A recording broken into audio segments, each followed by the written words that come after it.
just like the title says, here's 5 things I hate about this Pathfinder.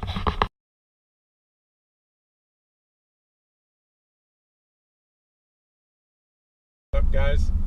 So I wanted to do this on the move while I was in the car, so I figured I'd go get the car washed while I'm doing this video.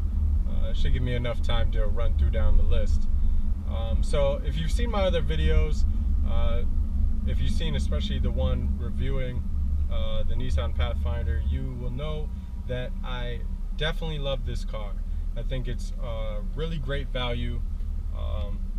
It's just all around great, but it's not perfect, just like any other car, you know what I mean? There's things wrong with it. So that said, here's 5 things that I just don't like about this car. So the first one you probably heard me discuss in my actual review, and it's such a small gripe. It's a small thing as far as the car's concerned, but with that said, it's just the front storage bin. I mean, they took enough thought to make one there. They could have been nothing. It could have just been plastic all the way up, but they wanted to have the storage bin down there, and they even put you know what I mean, a cigarette lighter outlet and what do you call it, and 2 USB ports, 2 of them, okay, 2. So they expected people to be using this thing, yet it's barely big enough for somebody the age of 8 to stick their hands in.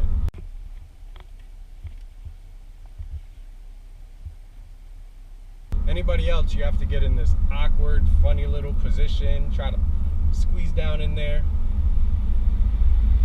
I mean, really? Come on. Why do that? Why make a storage bin that you expect everyone to use that's hard to access? It just doesn't make sense. So it's just one of those Nissan things, you know? They just... So there's number 1. Okay, so second on the list is just a funny new feature that I guess other cars I've heard are kind of doing it as well. I'm not so sure what make or model, but I'm actually gonna have to pull over real quick just to show you what I'm talking about here. Hopefully you guys can see, but I'm gonna show you anyway. When you go to open the door, you can't.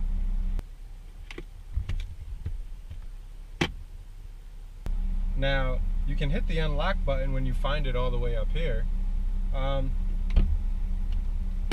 you see that? Why did it work that time? You see I didn't press any other buttons. There's some sort of mechanism where you have to pull the door handle twice in order to get it to open. Now that it's open, it'll just open all the way every time. But you just look kind of funny. You're trying to get out the car. I mean, and it feels kind of like a child or adult lock on the car. You sort of get used to it, but then you find yourself always grabbing the door handle multiple times because you never know when it's locked and when it's not. It's just the oddest thing. And I found that I was asking my wife 3 or 4 times, like, hey, what's up with the car? And you know, she reminded me. I finally got it, but it's just the weirdest thing. I'm not really sure, you know, what the purpose is of that.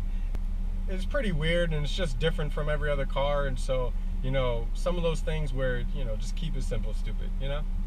Let's get back on the road. I gotta wash this thing.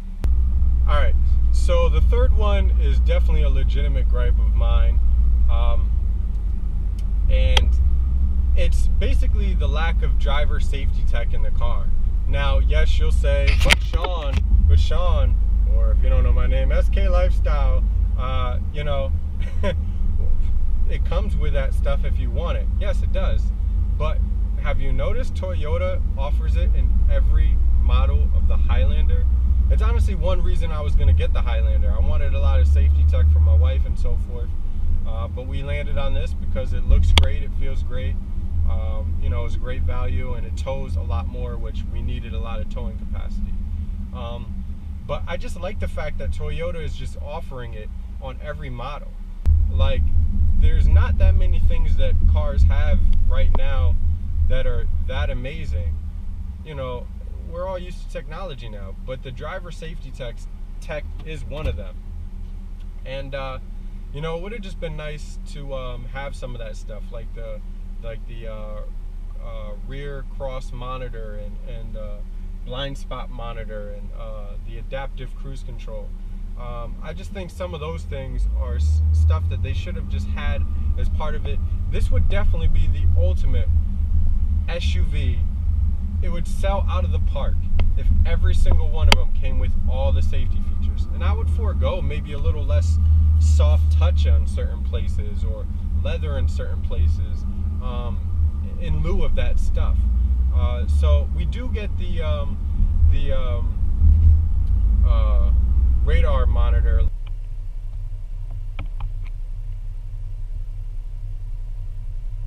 Like if we're getting too close to something, it starts beeping. I believe it even brakes for you if you get way too close and you're going way too fast.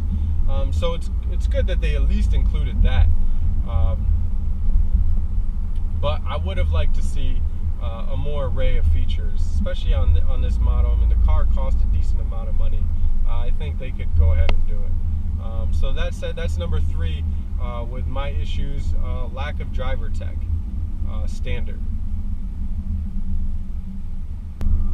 So number 4 on my list is another very legitimate one, and that's the lack of Android Auto and Apple CarPlay.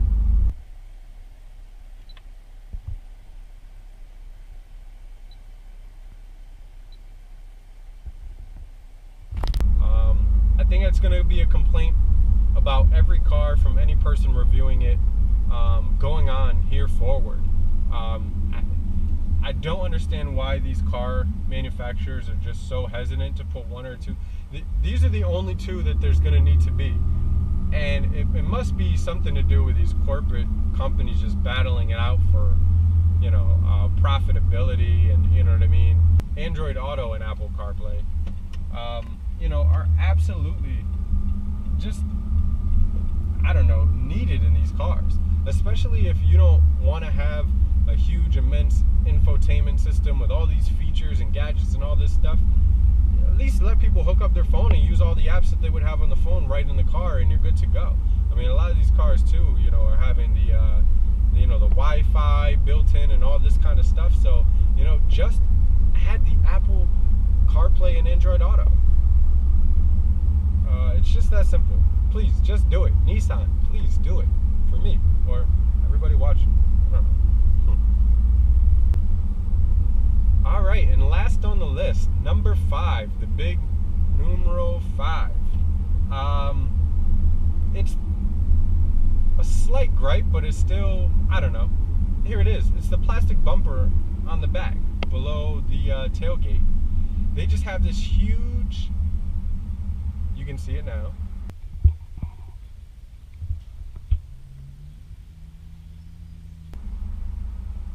Yeah, you see that? They got this huge plastic piece on the bottom.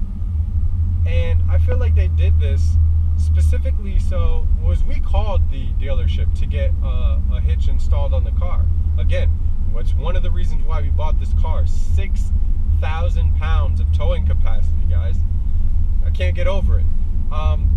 But, so we called the dealership, and they're like, oh yeah, you know, the hitch will be like $450 or something like that, and they wanted to put in some piece that was a few $100s, and basically it's this plastic piece that they cut out part of the plastic shape in the rear bumper that you just saw, and they put this piece into it, and it has the cutout for where the hitch is going to be, and it's all nice and factory looking and this and that. But my guess is the reason why they made it so deep and wide on the back was just so that they could sell that part.